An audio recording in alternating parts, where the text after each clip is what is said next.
उसके दरबार में जाकर कहो तो, एक बार प्रार्थना तो करो, बोलो तो।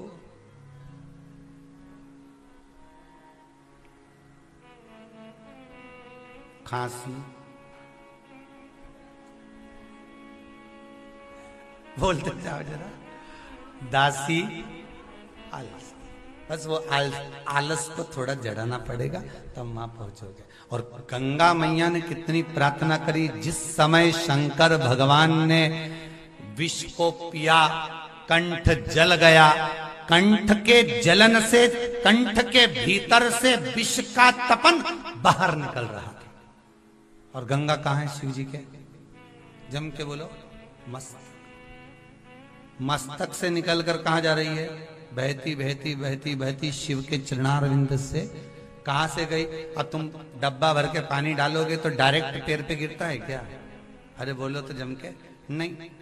कहां जाएगा? जैसे हमारे केश रहते हैं, बाल रहते हैं, हमारी जो जटाएं रहती हैं, वो धीरे धीरे धीरे धीरे धीरे धीरे, उसी तरह गंगा जी कहां से चली? सिर पे से चलकर भगवान के कंठ से होती हुई नीचे की ओर जब जाने लगी, भगवान के चरणारविंद की ओर जब पहुंचने लगी, भगवान के चरणों में जब जा रही है, जैसे ही चरणारविंद में पहुंच चुकी है, तब शिव ने देखा कि जो मैंने विष पिया है, उस विष का जो ताप है वो गंगा के जल में जा रहा है।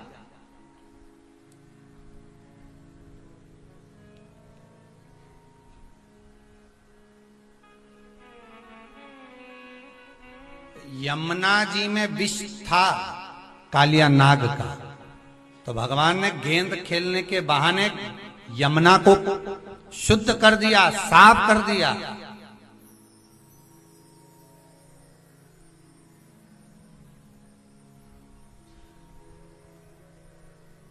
और कहीं का होता ना तो कह देता यमुना जी में बहुत सारा विष पड़ा हुआ है, कालिया नाग का विष बहुत है, जाना मत ही कोई भी। अब लोग क्या करने लगते, धीरे धीरे वहां कोई नहीं जाए तो कचरा पटकने लगे, और विष ही तो पड़ा है, अच्छा है, डालते जाओ। जो प्लाट पर मकान नहीं बनता उस प्लाट पे लोग कचरा ही डालते।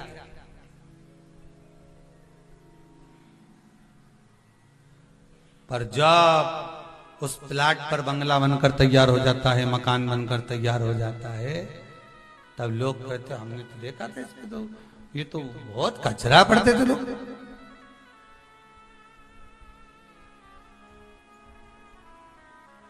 कितना कचरा पटकते थे यहाँ। क्या जोरदार महल बनाया, क्या जोरदार, हो बताओ। फिर लोगों ने कह दिया घोड़ा का भी दिन फिर गया, यहाँ तो कचरा पड़ा रहता था। कितना जोरदार और कितना दिन फिरा भगवान ने, क्या जोरदार। तो बस यमुना को भगवान ने शुद्ध करा, क्यों? क्योंकि यमुना के जल में कालिया नाग का विष पहुंच गया।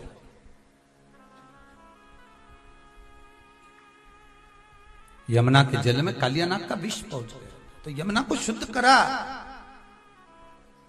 संसार के लोग होते तो कहते थे अरे अगर दूषित हो गई है तो पड़े रहने दो, और दुनिया के लोग वहां से निकल कर जाते, कचरा और पटक जाते। यमुना को और कचरा डालकर लोग दूषित कर देते, और भगवान ने शुद्ध किया। भगवान का केवल एक कहना था कि भक्ति हमेशा शुद्ध होना चाहिए। यमुना कौन है? भक्ति। भक्ति कैसी होना चाहिए? शुद्ध। रिटर्न बढ़ाइए, भक्ति शुद्ध हो। भक्ति कभी गंदी नहीं, भक्ति में भेद नहीं, भक्ति में शुद्धता होना चाहिए। निर्मल मन सो मोहि पावा, मोहि छल छिद्र कपट ना भावा। भक्ति शुद्ध होगी तो आनंद की अनुभूति होगी।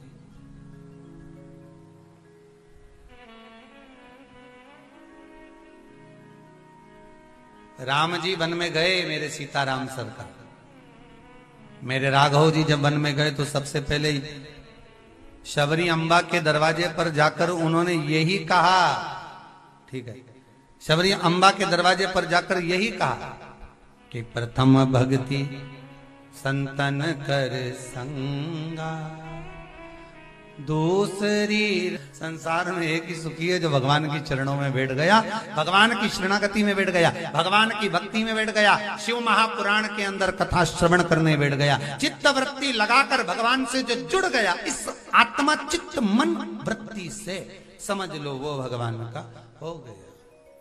एक कथा कही थी, शंकर जी के मंदिर में जाके केवल हाथ रखकर घंटी बजा कर कहता था भोले। किसी ने पूछ लिया ये चिल्लाकर क्यों चले जाता है, मंदिर के अंदर क्यों नहीं जाता? हाजिरी लगा रहा हूं, बस उतना भोल, हाजिरी दिल से,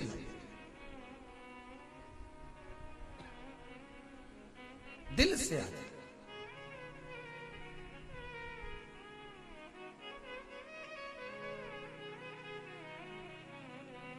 मन से भगवान को रिझाओ।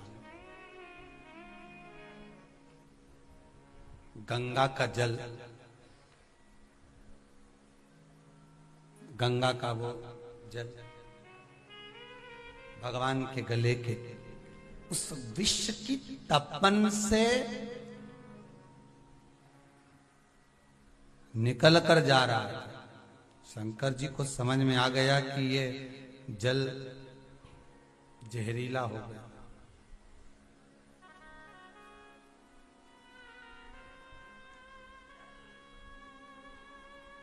जल जहरीला हो गया। भगवान बहुत, दुनिया के लोग भले कहें, कई लोग कह देते हैं भगवान में बुद्धि नहीं, कहने वाले तो कह देते हैं। एक व्यक्ति ने कह दिया भगवान में तो बिल्कुल विवेक नहीं है। क्या विवेक नहीं है बताओ? इतना सा बेर इतने बड़े पेड़ पे लगाया, इतना सा आम इतने बड़े पेड़ पे लगाया, और इतना बड़ा कद्दू, काशी फल, इतनी बड़ी लौकी इतनी पतली सी डाली पर लगाई। अगर भगवान को कद्दू लगाना था तो बड़े पेड़ पे लगा देता, लौकी लगाना थी तो बड़े पेड़ पे लगा देता। अब इतनी बड़ी लौकी और लगाई इतनी पतली सी डाली पर, इतना बड़ा कद्दू लगाया इतनी पतली सी डाली पर। भगवान ने भी एक दिन नारियल के पेड़ के नीचे बैठा था जिसने किया था, और ऊपर से टपक गया एक नारियल। नारियल तो नीचे आया, ये ऊपर पहुंच गया। अब भगवान के सामने जाकर खड़ा हो गया। भगवान ने पूछा इसको क्यों लिया है? यमराज से बोला इसको क्यों लाए?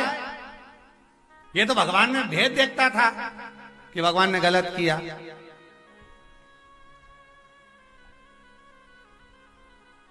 तो उससे पूछा अब भगवान गलत करता है कि सही, बता जल्दी से। उसने कहा भगवान जो करता है सब अच्छा करता है। अच्छा हुआ वहां पे लौकी नहीं लगाई,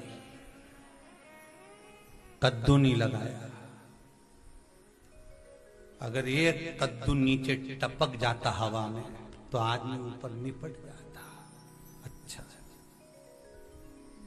भगवान जो करता है उसके बराबर कोई नहीं कर सकता। भगवान में भी भेद देखते लोग। अब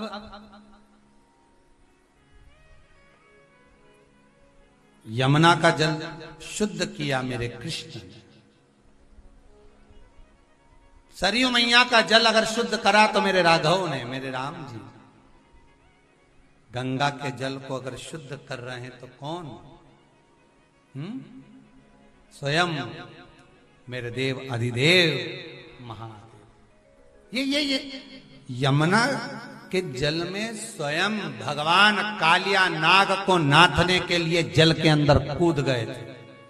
क्या कारण था?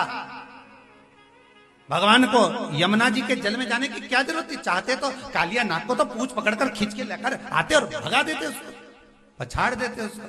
पर भगवान ने कहा नहीं नहीं नहीं, भक्ति के अंदर प्रवेश करो। यमुना क्या है? भक्ति।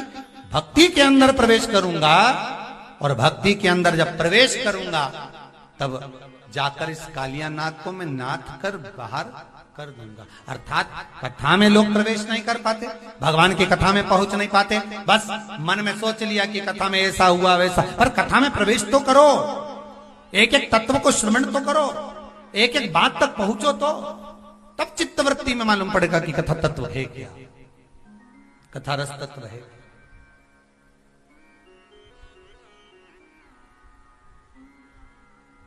और कौन बता सकता है कि कथा में रस क्या होता है? जिसने गुड़ खाया होगा, जिसने गुलाब जामुन खाई होगी, वही तो बताएगा कि गुलाब जामुन और गुड़ में कितना स्वाद है। और कहीं कहीं का व्यक्ति ऐसा रे कि किसी की आवाज नहीं हो, वाणी नहीं हो, कोई गूंगा हो और उसको गुड़ खिला दो और उसको गुलाब जामुन में रसगुल्ला खिलाकर उससे पूछो साहब कैसा है, तो इशारा करके बोल तो देगा, हे कैसा।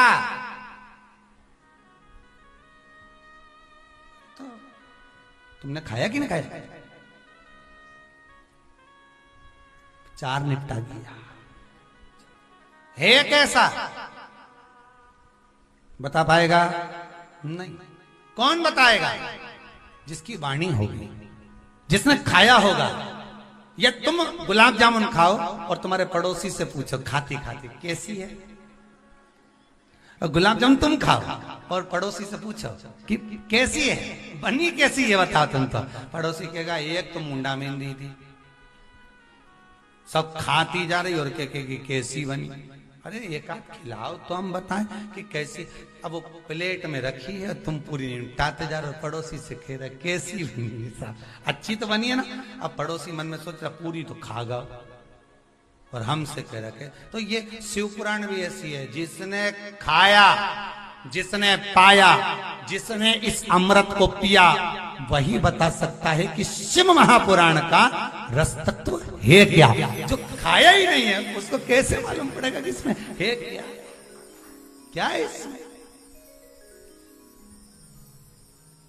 कई लोग कह देते हैं, अपनी सास से कहते हैं, बहुओं से कहते हैं, क्या ये पागल जैसे काम करती थी। कई बार पति भी कह देते, रात हो गई ने मोबाइल लेके बैठ गई ने कथा सुनती रही। जब देखो जब वो सियोर वाला महाराज की कथा सुनती रहे, क्या सुनती रहे दिन भर। अब इनके कौन बताए कि गुलाब जामुन का स्वाद क्या है, या तो खाए तो मालूम पड़ जाए। व्यापार व्यवसाय कहीं ना कहीं तो चल रहा है, पर उसके बाद भी अपनी चित्त वृत्ति को लगा देना भगवान शंकर में, विराजमान हो जाना शिव भक्ति में, तो कहीं शंकर की ही कृपा, शिव का अनुमोदन। जो पाया वो बता। और जितने लोग कथा सुन रहे हैं ना आस्था चैनल पर, जितने लोग मोबाइल पर सुन रहे हैं, उनसे भी निवेदन है, आपने अगर गुलाब जामुन को खाया है, चखा है, शिव महापुराण को अगर आपने चखा है, तो ये मेरा विश्वास कहता है, आज सोमवार की शंकर की कथा कहती है, ये मेरा विश्वास कहता है कि इस गुलाब जामुन को आपने दूसरे को जरूर खिलाया होगा, ये शंकर की कथा को दूसरे को जरूर दिया होगा। कि तुम भी सुनो, 5 मिनट सुनो, 15 मिनट सुनो, आधा घंटा सुनो, भले सुनो, पर इसको अपने जीवन में उतारो, श्रवण जरूर करना। और कईयों को तुमने कहा होगा कि गुलाब जामुन खा के देखो देखो देखो तो सही, कितनी जोरदार बनी है, देखो तो सही कि शिव पुराण का रसतत्व क्या है।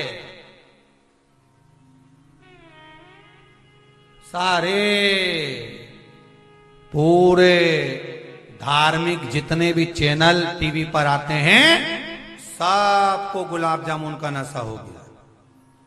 सारे धार्मिक चैनल पर शिव महापुराण, शिव पुराण, शिव पुराण, शिव पुराण, शिव पुराण, सब जगह शंकर की कथा में ऐसा क्या। और भाई कर्म का लेख है, वो तो देखो मनुष्य को भोगना है। मनुष्य देह मिली है, कर्मों का भोग भोगने के लिए मिली है। माता जानकी जी ने पिंजरे में एक तोती को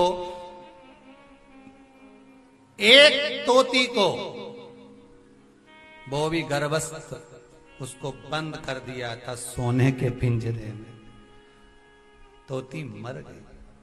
तोते ने कह दिया, जानकी, ए माता सीता, आप इतनी ज्ञानी जनक जी की पुत्री होकर आपने ऐसा काम कर दिया।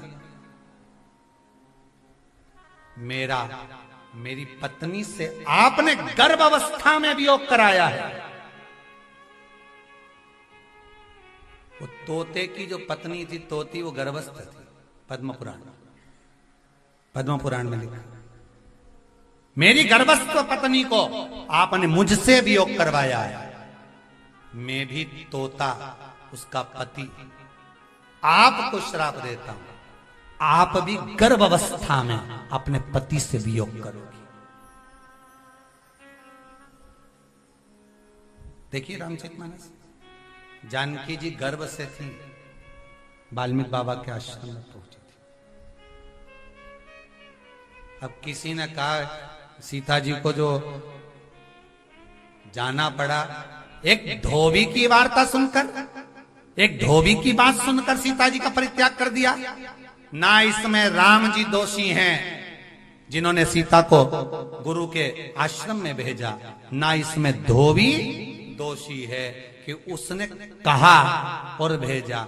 इसमें अगर कहीं दोषी हैं तो माता जानकी जी दोषी हैं। उन्होंने कैद में रखा था, और कैद में रखा तो तोते ने कहा कि तुम्हें वियोग सहना पड़ेगा। वही तोता जो जानकी जी बाल्य अवस्था में जिस तोती को रखी थी, वही तोता मरने के बाद उसी अवधपुरी में जहां सीता जी ब्याह कर गई, उसी अयोध्या का धोबी बनकर पैदा हुआ। और उसी धोबी ने, जो तोता था वही धोबी बना, उसी धोबी ने इसको परित्याग करा दिया कि जाओ सीता जी का त्याग। कलकत्ता में कहा था कोई दूसरा नहीं है, हमारे कर्म का दंड में भोगना, ये नाते, ये रिश्ते, ये कुटुंब, ये कबीले। कोई उंगली उठा रहा है, समझ लेना पुराने जमाने का है। कोई ताने दे रहा है, समझ लेना पुराने जमाने का है। कोई तुम्हारा धन खाकर भाग गया, समझ लेना पुराने समय का है। तुम्हारे तो संस्कार बेकार थे नहीं। माता पिता इतने अच्छे संस्कारित होकर भी अगर औलाद बिना संस्कार की उत्पन्न हो जाए, संस्कार विहीन उत्पन्न हो जाए, और वो सम्मान ना करे, आदर ना करे, सत्कार ना करे, समझ लेना पुराने जमाने का। गाय को रोटी नहीं दी थी, डंडा मारकर भगा रहा था, वही बहू बन के आ गई, दिन रात डंडे कुदा रही है, दिन रात।